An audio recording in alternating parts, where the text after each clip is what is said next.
magandang araw sa lahat. Meron nga pala akong isi-share sa inyo na video yung nangyari sa akin nang pumunta ako ng Piña Francia sa Naga. Intense yung nangyari doon eh. Kakaiba yung nangyari. Kaya munti ka na kami ma-stampede. Actually na-stampede na nga kami.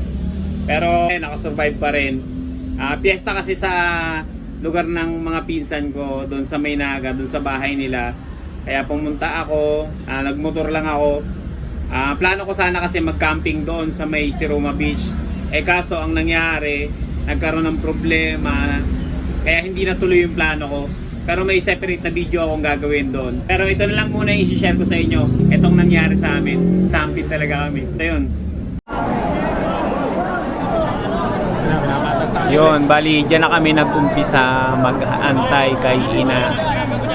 Nang una pa, lipat-lipat kami ng pwesto, kakahanap na para medyo malapit kami kay Ina. Hanggang dyan na yung napwestohan namin, medyo maganda-ganda. Yung time na yan, medyo umuulan, malakas yung ulan. Sabi ni Norly, ganun daw talaga pag translasyon, laging umuulan. Pero kahit umuulan, matyagang naghihintay yung mga tao, siksikan. Yan. Ang kasama ko nga pala dyan ay si Norly, yung pinsan ko. Tapos yung asawa niya si Jocelyn. Si Jocelyn naman kasama niya yung si pinsan niya na si Maymay. Bali si Maymay dyan na lang namin nakasalubong yun. Sa karamihan ng mga tao. Dyan na lang namin nakita aksyon. Habang malapit na si Ina, tinutulak na kami ng mga tao. Papunta na sa amin yung mga tao. Ayan, meron pang nakapwesto sa taas. At buti na lang, naisipan ko na videohan yung sarili ko. Tapos, videohan ko rin yung si Ina. Dahil sabi ko para makuhaan bawat anggulo. Kaya ayun. Nang malapit na, ayan na si Ina. Bali makikita mo na, makikita nyo na malapit na si Ina. Pero yung mga tao, ayan, tinutulak na kami. Tinutulak na kami dinadala na kami ng daloy ng tao.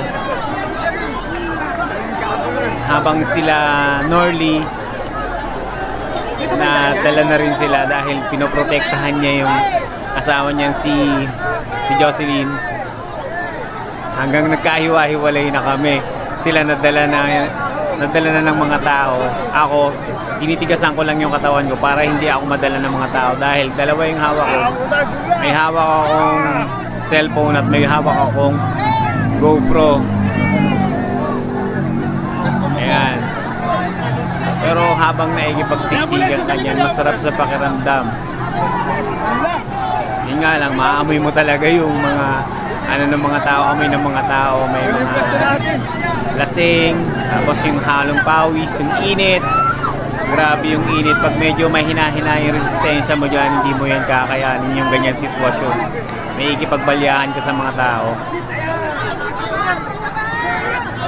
Pero masaya. First time ko yan. First time kong ginawa sa tanang buhay ko.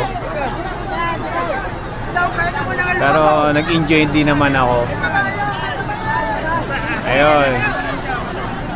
At maya-maya pa talagang naikipagsiksikan ako. Naikipagsiksikan ako sa mga tao. Hanggang ngayon, lumuwag-luwag na. Natigil na yung tulakan. Natigil na yung bugso ng tao. Tinawag ko na sila Norly. Ayan. At lumapit ulit kami ng konti. Malapit kay Ina. Sila Norly nasa likod ko niyan. Lumapit na lang ulit sila. Ayan. Ina! Pagtagumpay mo na ako! Babalikan kita taon-taon! Ayan, masarap yan sa pakiramdam pag nandyan ka. Iba pala yung pakiramdam. Yung puso mo masaya. Ayan, papalakpakan yung mga tao. Talagang masaya, masarap sa pakiramdam.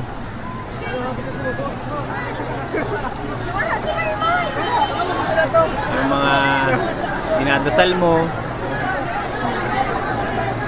na sana Bakit? yan, biglang may nangyari na.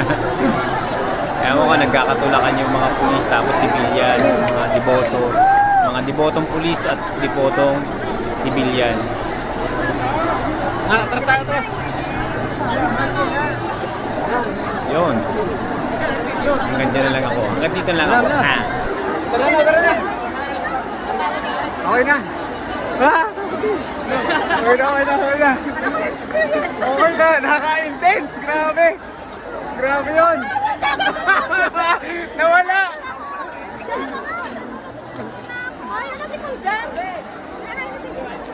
Grabe. Okay lang yan. Grabe. Tara. Okay na. Okay na guys, grabe yun. Tara.